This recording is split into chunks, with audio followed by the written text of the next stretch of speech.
Ayan, nagbabalik na naman po ang inyong makapal na mukha na Hasa 26 TV. Ngayon po may panibago po tayong video. Please po like, share, ang subscribe sa aking YouTube channel, Hasa 26 TV. Ayan, may galab shoutout po sa ating lahat ng mga kasolid rin na dyan.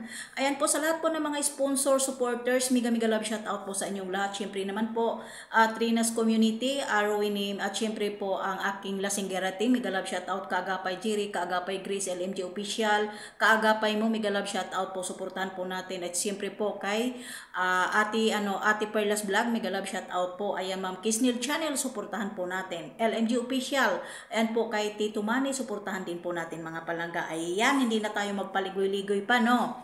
Ayan po, magbigay lang po ako ng konting reaction video po dito sa kaganapan po kuno sa isang babae na nagmamagaling na parang hindi siya ina. Ayan po, ngayon po, hindi na natin patagalin mga palangga. Tanong ko lang po, Mayura, mayroon po ba ikang frop? Ilabas niyo po.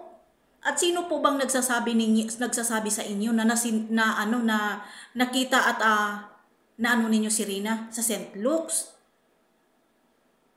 Bakit atat na atat ka? Hindi ka naman nag-ambag? Hindi po ba? Bakit hindi po ninyo pababayaan yung tao?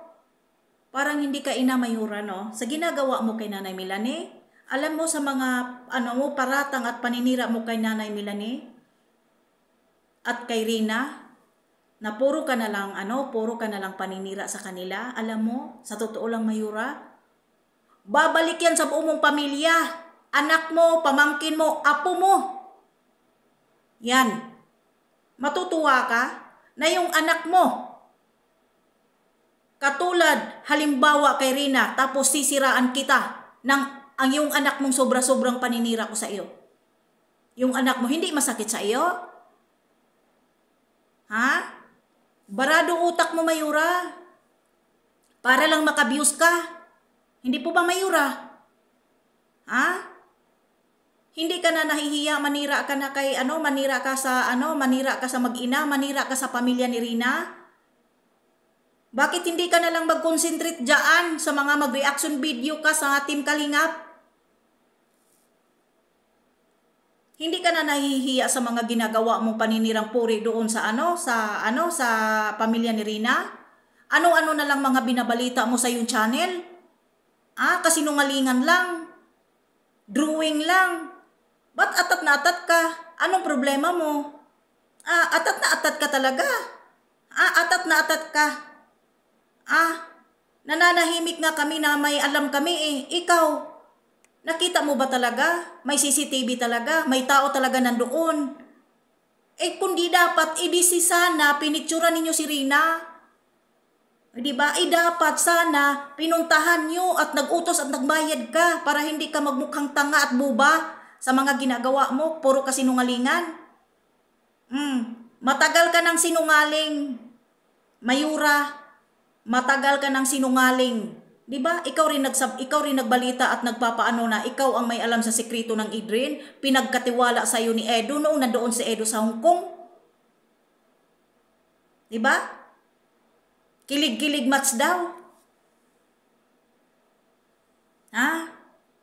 Hindi po ba ikaw lang din po nagsabi hindi po ba ikaw nagsabi na si Ate Ruda mukha ring pera, kaya damit na lang ipapadala niya sa kay Rina kasi hindi rin magagamit ni Rina yung pera? Kasi mapupunta lang din kay Ate Ruda. O di ba ikaw lang din po nagsabi niya noon? Huwag kang magmamalinis kay dahil po yung mga tao po na mga sinisiraan mo rin. Huwag kang masyadong magmamalinis, Mayura. At tigil-tigilan mo na yung mga kapipik news mo. At yung sinasabi mong utang na loob, Diyos ko po, Marimar. Channel ko to, akong gumawa at ako ang naghirap, hindi yung ibang tao. Punyeta ka. Sana makarma ka sa mga ginagawa mo. Hindi man darating sa iyo, mga apo mo, anak mo. Sana makarma. Kasi wala ka nang hiya sa puro paninira ng sa pamilya ni Rina. At syempre po kay nanay at kay Rina. Sabi mo walang hindi nagbibihis, mabaho. Bilihan mo ng damit. Kadaming damit. Ilang piraso lang po ba ang dalang damit ni Rina doon? Ilang bra po bang napili doon? 3 piraso lang.